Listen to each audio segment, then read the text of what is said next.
Okay, this is UMAR for IFL team in association with MTK Global via Skype. I'm joined by Timothy Allcock. How are you doing, Timmy? Very happy, Umar. Very happy. Very happy. Why are you happy? Well, I've signed 2 potential world champions. Absolutely. We'll come on to that in a second. Massive news for yourself in terms of your own career, and obviously 2 very talented fighters and MTK. Sure. You're all involved. We'll come on to that. Do want to quickly look back at 2 months ago. It's mad to think that fight actually went on when you look at the situation we're in now. But I know you were probably the most emotional person.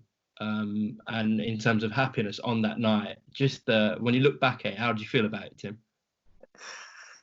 A blur, to be honest with you. To go through that experience, the emotions, the adrenaline, happiness, and then come home to obviously what's going on at the moment. You know, it's going basically. I mean, whenever you come out of a camp, you're going from a high to low, especially when you're victorious. But this is a different low because everyone around you is low.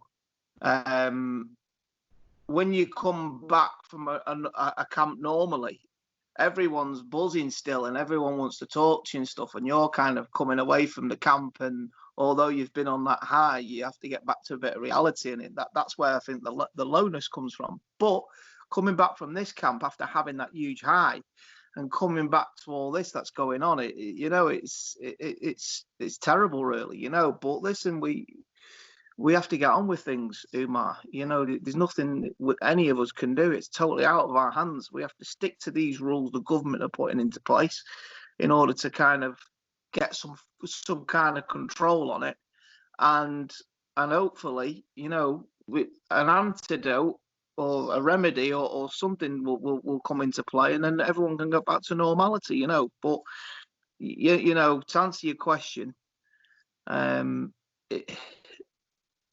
come back to what's going on at the moment, Umar, it's kind of mind-boggling, really, you know. Well, at least Tyson seems happy. He's doing his Instagram live workouts every morning, which is keeping him entertained. All the kids, and Paris is getting involved every day as well.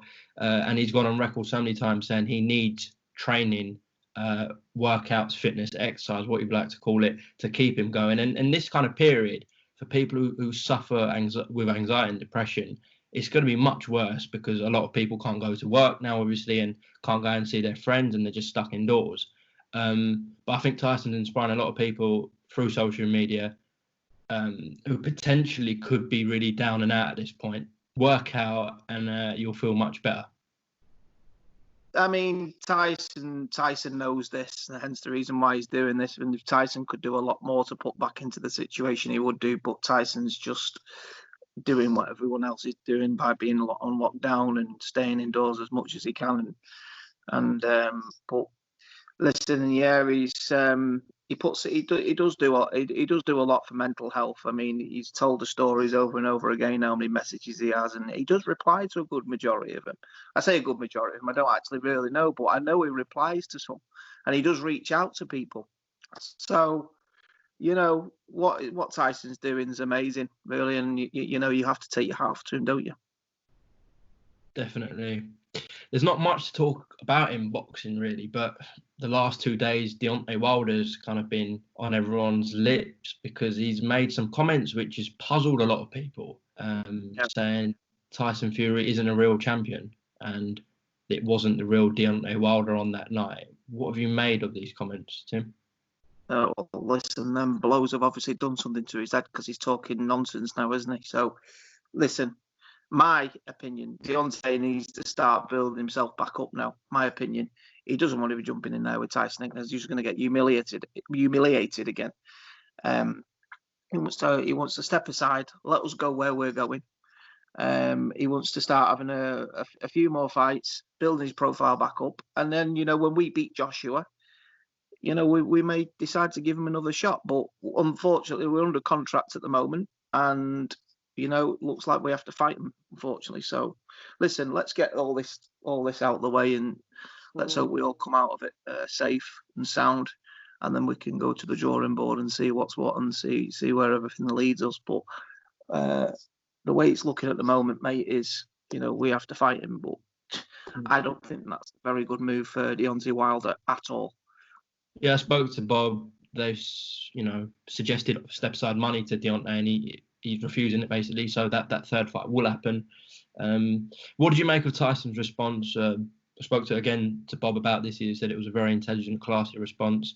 Tyson said something along the lines of, "It's a sport. It's boxing. You win some, you lose some. Stop making excuses and just relax. Kind of just chill out." Fair response. I'd say so. Yeah, I would. I would say so. Yeah, but you know, something fighters have to do when they're beaten fair and square. They have to hold their hands up and face the music. It sounds to me like Deontay can't do that, unfortunately. So, I mean, where does it leave Deontay when he gets schooled again?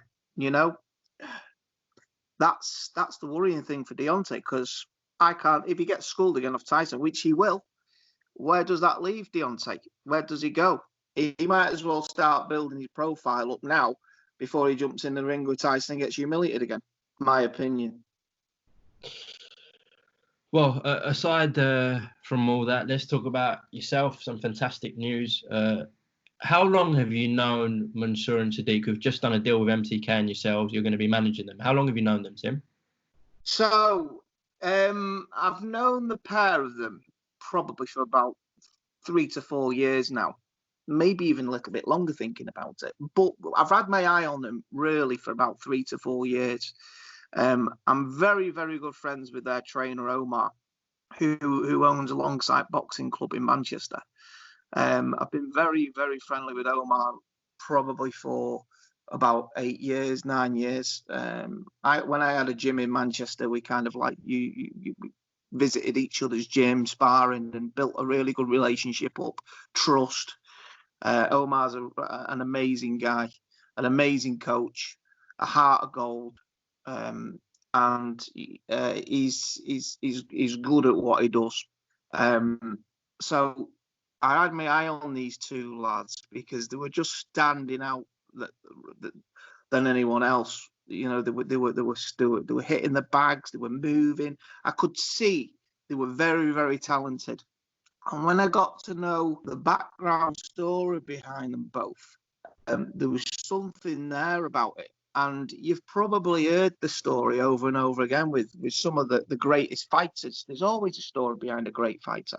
Every great fighter has got a story behind him. Now these lads have got a story behind them, and I can see the talent in these guys. I can see the passion in these guys, and it all adds up from where they've come from, and what they want to achieve in their life. And I think that itself makes a perfect fighter. Well, it doesn't make a perfect fighter, but it certainly adds to it. You know. And going on throughout them 3 years that I've known him, 3 to 4 years that I've known him, I've been watching sparring, and they've just got better and better and better. Sadiq, how I describe Sadiq with his fighting, he's a very technical boxer. He likes to plant his feet when he throws his shots. Mansour, total different fighter.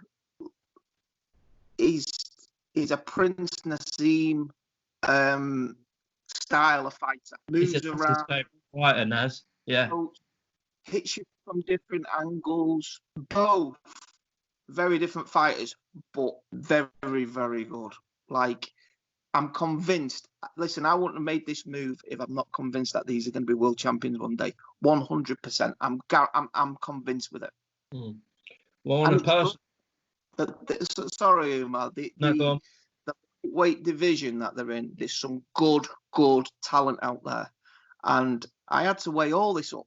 I had to look at all this, and I had to weigh it all up before I made this decision. And I went to MTK and I asked them to help me out with all this, which were amazing, by the way. MTK are just so professional.